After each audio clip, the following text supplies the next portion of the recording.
নমস্কার, আমি কুণাল ঘোষ। নেতাজি সুভাষচন্দ্র বসুকে নিয়ে একটি বিষয়ে দু একটি মিডিয়া একটু জলঘোলা করার চেষ্টা করছে, আপনাদের খোলাখুলি বলে দিয়ে এবং পুরোটা শুনে তারপরে সোশ্যাল মিডিয়ার বিশেষজ্ঞরা মতামত দেবেন, আর সুস্থ বুদ্ধির লোকেরা এমনি বুঝবেন। সেটা হলো এই যে দল থেকে বেরিয়ে একজন ব্যক্তিগত ক্যারিশমায় দল তৈরি করে মানুষের আশীর্বাদ পাওয়া, এই প্রসঙ্গে কথা হচ্ছিল। প্রদীপ ভট্টাচার্য, শ্রদ্ধেয় বর্ষিয়ান কংগ্রেস নেতা, যেটা বলেছেন যে কংগ্রেসের ভুল ছিল মমতা বন্দ্যোপাধ্যায়কে বহিষ্কার করা, ওই প্রসঙ্গে আলোচনা হচ্ছিল। সেই প্রসঙ্গে আলোচনায় আমি বলেছি যে নেতাজি সুভাষচন্দ্র বসু তিনি তো দেশ বরেণ্য, আন্তর্জাতিক নায়ক। নেতাজি সুভাষচন্দ্র বসু তিনি তো দেশের প্রথম প্রধানমন্ত্রী ঘোষিত হওয়ার কথা। আজাদ হিন্দ সরকার উনি গঠন করেছিলেন, 6টা দেশ তাকে স্বীকৃতি দিয়েছিল, যতদিনের জন্যই হোক, হয়তো ছিলেন।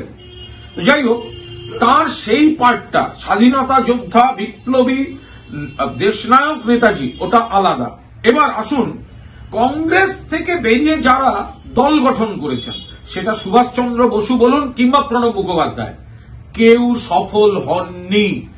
কখনো অন্যান্য সমস্ত নেতৃবৃন্দ ছিলেন, স্বরাজ্য পার্টি হয়েছে, কখনো ফরওয়ার্ড ব্লক করেছেন নেতাজি, প্রণববাবু একটি দল করেছেন।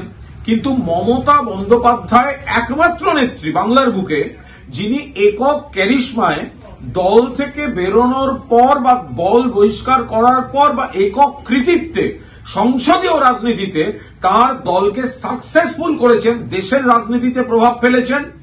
আবার বাংলায় পরপর 3বার সরকারে, 4র্থবার হবে।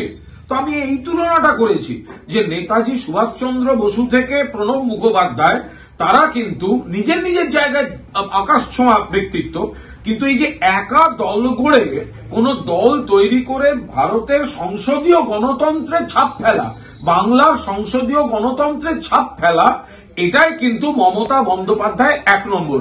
আমি ভুলটা কি বলেছি, এবার আমায় কে কি বললেন আমার ঘোড়ার ডিম।